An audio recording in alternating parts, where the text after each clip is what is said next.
Welcome to the Conscious Economics Podcast. I'm your host, Rhiannon Roseland. I'm a serial entrepreneur and social innovator. I like to gather people from all different walks to talk about what I call the conscious economy. I believe that we can create a more equitable system, one that honors the well-being of people, the well-being of the planet, the well-being of business, and includes art and creativity. Join us each week as we tackle a different intersection of this big but critical conversation. Welcome back, everyone, to another episode of the Conscious Economics Podcast. I'm your host, Rhiannon Roseland, and today you are so lucky because we are joined by the incredible Karbon. Hello. How's it going? Hi. So for those of you that don't know Karbon, which I'm sure many in our community do recognize Karbon, Karbon is the co-founder of Queer Collective. Karbon is also the head of production for Conscious Economics. Karbon is a social change artist, creator, and someone who's just really cool and has a lot of wisdom to share, I think, with the community. My question for you to start off would be really around how did you gain the courage to become a full-time creative? Because I think a lot of people struggle with that. We're indoctrinated with this idea that work has to be like hard or boring and that our creative parts of ourselves can only exist, you know, in our personal lives, or there's only few and far between that end up getting to do that work. But you are a full-time creative working for Conscious Economics, but in that creative role, and you are a dancer and you are the co-founder of Queer Collective, where you're creating all the time to amplify the queer community. So how did you get the courage to pursue that? And I know it's a journey, so I'd love to hear it. Yeah. Well, to be honest, when it comes to working full-time as a creative, I think that it is a lot of it, opportunities kind of falling onto you, but you have to be prepared for those opportunities. And that's where you really have to focus on what you want and how to get there. So for me, the goal has never been to define what a creative career successfully looks like, but rather just to make it happen and see what it looks like for me. Okay. So initially, the way that it started was I was living in Kitchener, Waterloo, and I really wanted to become a full-time dancer. And I said to myself, well, I can't become that here. There's not really any opportunities here. So I have to go somewhere where the opportunities exist. So that for me was Toronto, which is where we are now. And the way that I did that is I applied to a job at a manual therapy clinic, and I had no idea if I was going to get the job, but I was like, that let's another do it. passion of yours? Initially. Or? So prior to taking on dance, I was a personal trainer full time. Oh, okay. That was a whole different life so long ago. But yeah, I was doing that as a career, and I thought that that's what I wanted to do forever. Yeah. And then I did it, and I realized this ain't it. Which is why you have to try things, because you can't really know if you love something or not unless you get out there and start doing it. So that's really cool. Okay. Totally. From there, I was dancing. I used actually the little studio space where they teach the classes in the gym. I used that as like my dance studio. Whenever I had my breaks and there was no classes going on. I was just like run in there and just like dance for like an hour, 2 hours if my break was long enough, and then like switch back into like my trainer gear and go back to training. So I just used what was available to me to the best of my ability to be able to advance myself as much as I could within the resources that I had.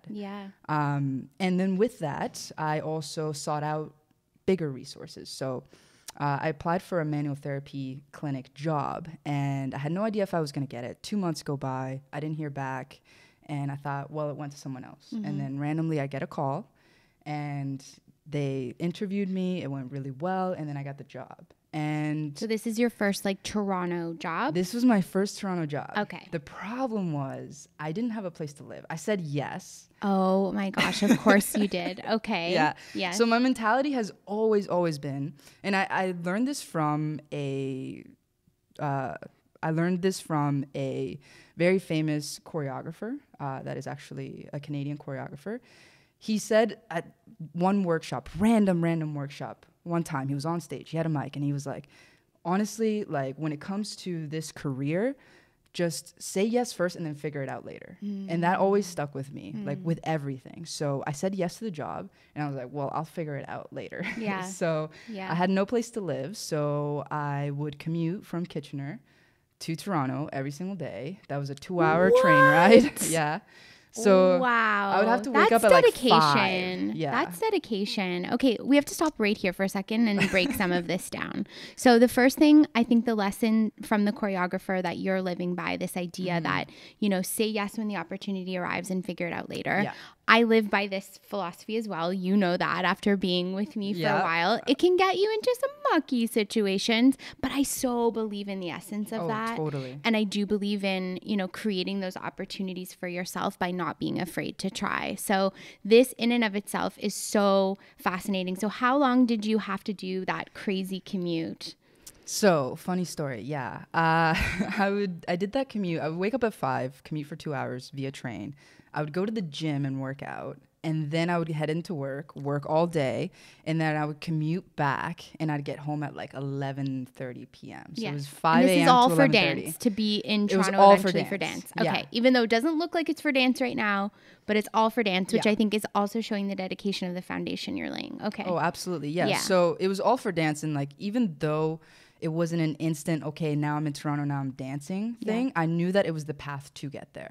So I gladly did it. I never complained. I didn't really like rebuttal. I didn't ask why I don't have a place to live. I was just like, I'll figure it out eventually. Yeah. So I did that for a couple months, and eventually it got really tough to be commuting every day. I can only, it's so draining. It's very so draining. hard. And especially the waking up and training in the morning.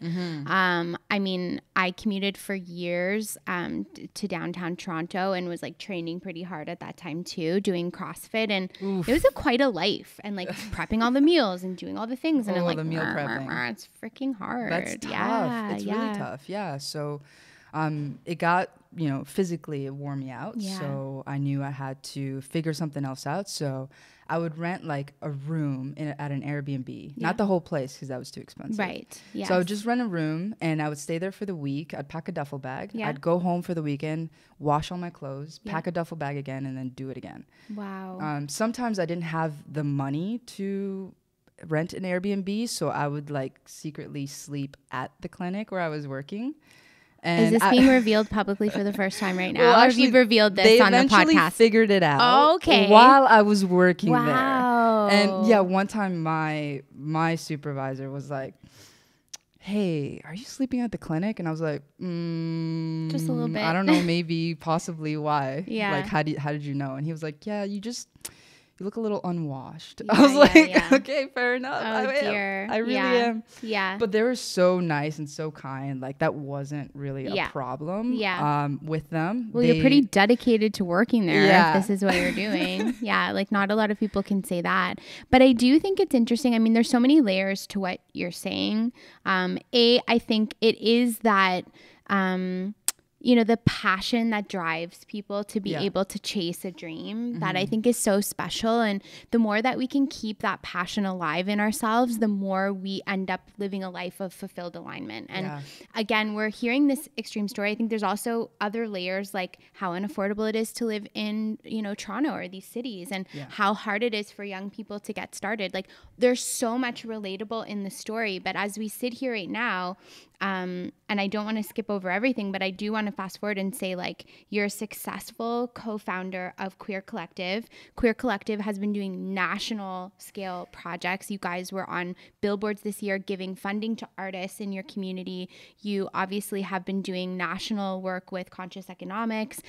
You started off with like a very little bit of equipment and then taught yourself and are now here. So there's like some real magic going on in your life. And do you think it's because you were willing to kind of risk it all just to start and try? Like, what's your philosophy? Well, to be honest, like where I personally got my passion from is a bit of desperation. And the desperation was to change my situation. I was desperate to change my environment. I was desperate to change what every bit of my situation was financially, geographically, you know, career-wise, like everything. I was just like, I need to change where I'm at because I'm not happy with where I'm at.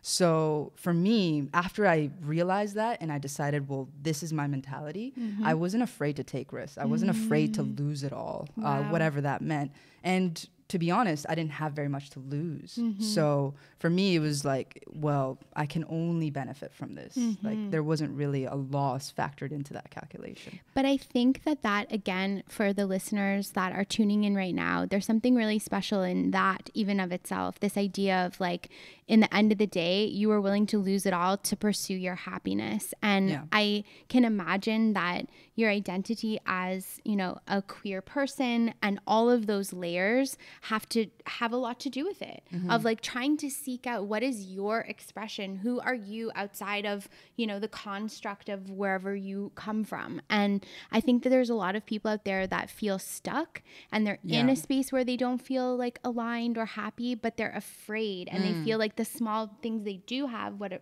it's security or comfort or you know, certain relationships, that it's like too scary to lose them. But we don't know what's waiting for us on the other side unless we're willing to kind of like step forward. Absolutely. And it sounds to me like once you stepped forward and you took this risk, and for like some time it was pretty rough. But when did it start opening up? Like when did things shift and when did it change? Honestly, genuinely, I'm not just saying this because you're here and I'm here, but it genuinely started changing for me when I started working with conscious economics. It like finally started to fall into place and it started to make sense. Because everything before that, everything that I had tried, every connection that I made, every bit of effort that I put in, there was no immediate outcome. So it was always like a give and give and give and give. And I was still waiting to receive the outcome, any outcome. Right.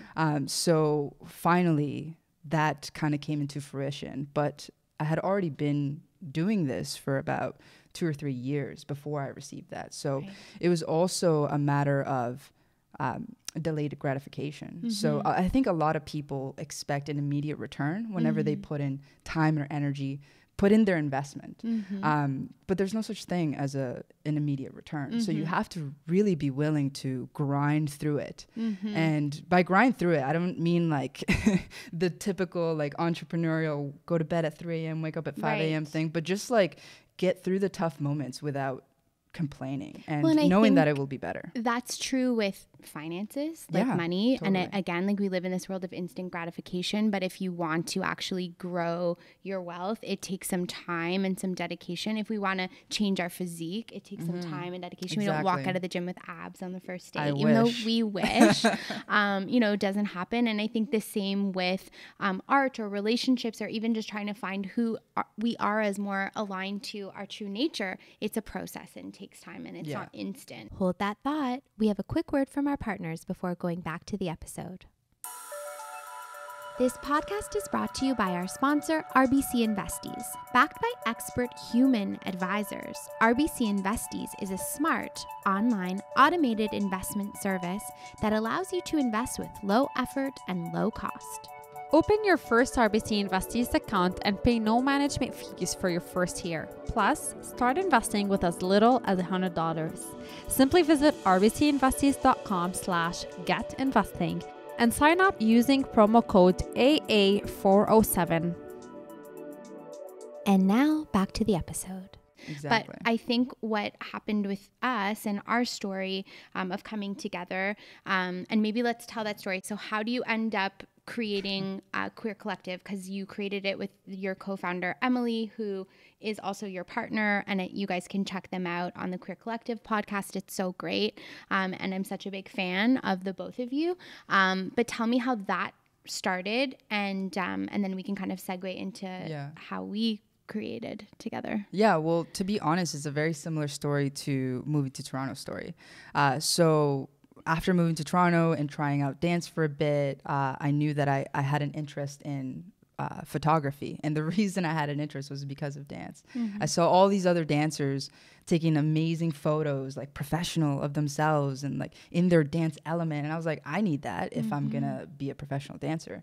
So I was like, I can't afford to pay someone to take my photos. So I'm going to learn how to take photos. Wow. So I bought a camera, learned how to take photos. And then I met Emily, and I took photos of her too. Yeah. She was my model for a little bit. Yeah, good model. Yeah. And then as we were collaborating together, we just kind of fell into this whole idea of, well, we're both creatives and we're queer and we're part of the queer community and we want to see certain things in the community that we're not seeing. So let's begin to create it. And what are some of those things that you wanted to see that you were not seeing? Yeah, so in the mainstream media, there's a lot of cookie cutter queer characters. It's definitely getting better, which is a very good sign of progress in terms of what the queer characters are, their storyline. They're not just the gay best friend anymore. Like they actually have, a whole life, a human life behind them. So that was what the gap was. So it was creating positive and accurate representation in the queer community, and specifically putting a big focus on queer artists. I feel like they're so underappreciated, and queer artists aren't just for queer people. They're just artists, right? Living a queer experience. Yeah. So we really wanted to give more of a platform for them as well, and really uplift them. I love that. And I love so much of what you're doing. I love the way you approach the work, how every single time I watch you interview someone or feature a different artist, I see the genuine love from the two of you kind of in the way you amplify and shoot people, which I think is so special. And it was something unique that I noticed straight away. So when we all got connected, it was right at the beginning of the pandemic. Yeah. We were in a lockdown situation. Emily was studying, as who's your co-founder, was studying at Ryerson, and you guys had entered some kind of, what was it? It was a contest. Okay, it was a contest. Yeah. Tell about the contest. Through Ryerson. So there was this like grant up for grabs. Yeah. And Emily had always been getting emails of like different grants that pop up. And this email for this grant specifically kept popping up over and over and over again. And she was like, fine, I'll just apply for it. Fine. Yeah. Fine. I give in, universe. Yeah. And then she was in peak exams, so she didn't really have time to apply. She wrote up like half a thing to submit and then asked me to finish writing it and then submit it. So I did that, and it had a bunch of spelling mistakes, but I submitted it. I didn't know that it was like wrong. Yeah. And it still somehow made it into the top 3. Okay. And then once we got into the top 3, that's when this was telling about your organization, Queer exactly, Collective. Yeah. So and the grant was for that. The grant was for Queer Collective specifically, and like what we do as an organization. Sure. And so we were in the top 3. Peak lockdown came into play, and rather than doing a big in-person ceremony, we were just unable to do that. So they were like, well, we still want to be helpful for you guys. How about we connect you to somebody? And we were like, okay, that sounds great. And then they were like, okay, we're going to connect you with Rhiannon and Rosalind of the Economic Club of Canada. And I was like, why? Yeah, why would you do that? Like, were we going to talk about financials? It's like, okay, we have 0. Yeah. So this meeting isn't going to go well. Yeah. But then we got to talking to you, and I started talking about the podcast and things that we do. And Emily was like, shut up. She doesn't want to hear about that. She's the Economic Club of Canada. But you did. You really, really liked it. And we're saying like, I love that idea. I love that you guys do a podcast. Let's do a project together. And then from there, it really just rolled into this relationship that we have now formed. It was such an interesting moment for us too, because again, the context on my side was, we'd been running the Economic Club and we were doing 100 events a year across the country. Now we're in this lockdown, this pandemic. We're starting to pivot to digital. We don't even have the resources to really fully figure that out. It's like a new world for us. We end up having this meeting, and there was just an energy, I think, between all of us. We were on the same page in terms of some of our beliefs and values, even though I was representing this seemingly separate organization. I think we were really, really all on that conscious economy vibration, in the sense that we wanted to see more equitable representation in the labor force. We wanted to uplift artists. We wanted to, see creativity and some of those values be just more at the forefront of business. And so the first project that we ended up co-collaborating on was the Out Loud series. If you want to just talk a little bit about the spirit behind Out Loud and what that was all about. Yeah, so Out Loud was an idea that we had for basically completing our purpose in life, which is to uplift people, queer people, and specifically queer artists. So that was the first real opportunity, paid opportunity that we had to give artists a platform. Never before had we been able to pay an artist for their artistic talent. So that was like revolutionary for us. Like that opened up our minds in a way of like, if we can do this, like the way that we're doing it right now, like who's to say we can't expand on it and make it even better? And since then, Out Loud progressively has become better and bigger and more produced, and just overall, like it really fills me up with like, okay, this is my purpose. And I think going through the struggle of, you know, moving to Toronto first, or like, you know, picking up a camera because I didn't have money. All of that, all of those steps were so necessary for me to be where I am right now. And there's really something to say about enjoying the process. I know that that's a very cliche line, but it's so true. Like the process is what gets you to that outcome. Absolutely. And I will say too, one of the things that I really love about what yourself and Emily have done is, even though you were in kind of the infancy of your organization, when I checked you out, you had an amazing website. You had put in the effort and the work. And it's true. It's like, even when you're just getting started, invest that little extra in making sure that your, you know, business calling card, which right now is our digital imprint online, has something behind it. Like, it was all done so professionally. It definitely had a vibration and a spirit to it. And the stuff that you had been shooting was really well done. And again, it wasn't because it was on the fanciest equipment or it was whatever. There was heart to it. It was like, oh wow, these people are tapping into truly something that they love, and it's being expressed. And I think that as we kind of transition into working together at Conscious Economics, I approach my work in that way, and you guys do too. So that is the essence of what we're trying to create. And I think that that is not business as usual in such a good way. That's how we kind of break apart the patriarchal and colonial systems, is showing up in these more embodied ways and like being able to create from these heart felt places, which is super radical, I think, in a lot of ways. And you guys are radical in your own sense of what you're doing and what you represent. And seeing you guys on the billboards this summer, that was cool. Honestly, like I felt like I was like a crying mother. We have a weird dynamic of just like, I really do see you as just truly, and I don't mean little babies, but like you're on this journey to starting your careers as social change makers, as social activists, as creators. And every time I see you achieve something, because I know the story of what's gone into it, it makes me so proud. So it's so fun to see. Now, to end off, because, and only if you're comfortable talking about this, but I know we do talk about money a lot on the show, and you have also had a really sort of impressive turnaround when it comes to your own relationship with finance. And as an artist, as an entrepreneur, I think this is really special. So can you kind of share like where you were at and then kind of how you changed your attitude towards it? Yeah, absolutely. I mean, when I decided that I was moving to Toronto and starting a dance career, and had nothing to lose. Like, I mean, realistically, I did have a lot to lose because I had no money. And not only did I not have money, but I was in a lot of credit card debt. Like I was in $25,000 of credit card debt. For some people, that's a lot. For some, that's not much. If you're like a business owner, for me, it was like, it was everything. It was the thing that was like holding me captive. It was my handcuffs. It was the chain on my ankles. What makes you sweat at night in bed. It was what would keep me up. So I think something that I realized was that investment is everything. So for me, I couldn't invest money into myself at the time. So I would invest energy. I would invest time. I would invest effort. And I realized that money in itself is oxygen for what I want to do.